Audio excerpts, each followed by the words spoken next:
En við ætlum að byrja á því sem að ég held eiginlega að væri nýfrétt en kom nú víst í gær. Það er að matvörumarkaðurinn, það eru svolítið tíðindi og það tengist því sem að við vorum að ræða hér fyrir Við vorum að ræða tveimur mikið mánuðum. sammenning, já, þetta er sem spurningin að skel sé að kaupa í samkaupum, en nú er það öfugt. Nú eru samkaupa að kaupa heimkaup og greiða með 10% hlutafé, þannig að nú á skel 15% í samkaupum. Og prís 10-11 og ekstra fer inn í samkaupsveldið. Já, þetta finnst mér náttúrulega ansið mikil tíðindi og ég verð að segja í ljósi þeirra umræðu sem við vorum með hér síðast, ef þetta er verðið að skel fái 10% hlut inn í samkaupum, þá er það kannski... Hér fannst það svolítið lágt á það, við vorum að ræða þetta. Já, mér finnst það, en það er bara, það er tilfinning. Já, það er tilfinningin vegna þess að ég held að heimkaup, og 10-11 samkvæmt þessu og ekstra hafi þá ekki verið rekið með stíkum hagnaði, en það eru 10% og nú maður held kannski að Jón Ásgeir væri þá að selja sig út af markanum, en hann fær greitt með hlutabrifum í samkaupum, þannig að nú á skel, maður segir alltaf Jón Ásgeir þegar maður talar skel, nú á sem sagt, nú er það sem sagt 15% sem að þeir eiga og svo stefnar meiningin að fara með félagið á hlutabrifamarkað. Jafnvel á næsta ári síðan. Já, það er svolítið merkilegt. Það er kannski sá hluti af peningnum sem við kannski sjáum ekki hvernig það ferli á að gerast. Ég bara get séð það fyrir mér að ég gerir ráð fyrir að skel muni við leiða það ferli þá með því að auka hlutafé eitthvað eða...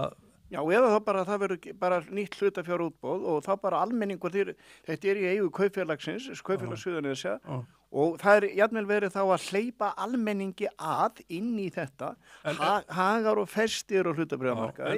En nú ætla ég aðeins að...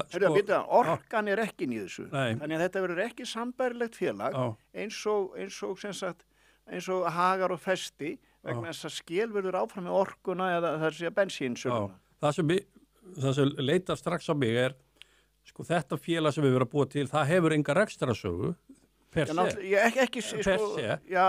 Hvernig samleiðin Samkaup hafa rekstrasögu. Já, öll þessi félag þetta hafa verið til.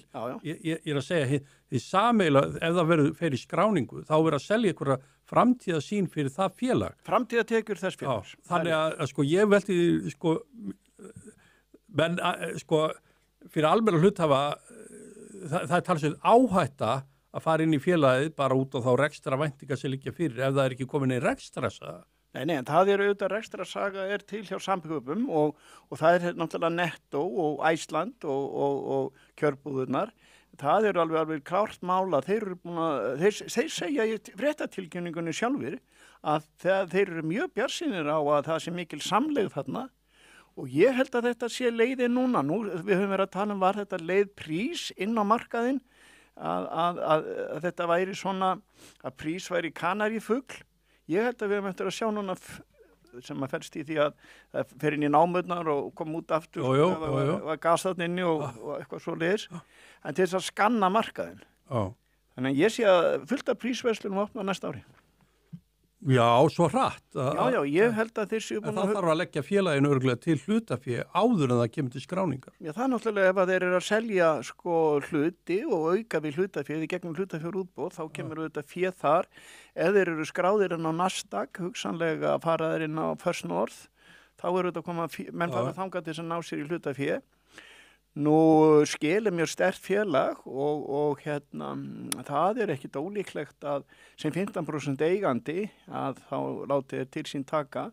Jón Ásgeir hefur auðvitað rosalega reynslu af þessu markað og kann á hann og ég bara trúi því að það sé verið að hugsa svolítið stórt þarna.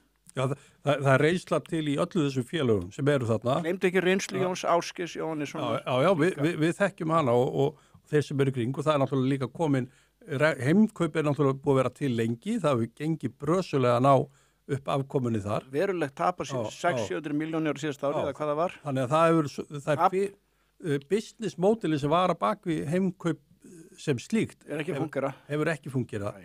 Þannig að svo það sé sagt og prís er kannski enn og ung til að meta það hvað sú verslun eða sú verslunarkeðja mun gera. Já, mikil ásókn í prís, þeir auglýsa mjög stíft og þeir eru lægstir á markaðnum og ég bara ætla að fá að trúa því að hugsunin í þessu, þeir menn væru ekki að þessu. Þeir eru ekki lægstir á markaðin, verður ódýrari en bónus? Já, þeir hafa verið að stilla sig upp ykkur krónuódýrar eða eitthvað þess áttar. Ég vil trúa því að ég er skeptískur á það þegar menn segast vera ódýrari en bónus, sko. Já, ég meina bónus auðvitað hefur verið leiðandi í öllu verði frá því að stofna 1989. Það er bara þeirra kjarni, þeir verða að vera ódýrari. Já, þeir bara leggja upp úr því. Ég ætla að fá að segja það að ég held að prís eigi eftir að við höfum eftir að sjá 10 prísverslanir næsta ári. Það er bara mín tilfinning.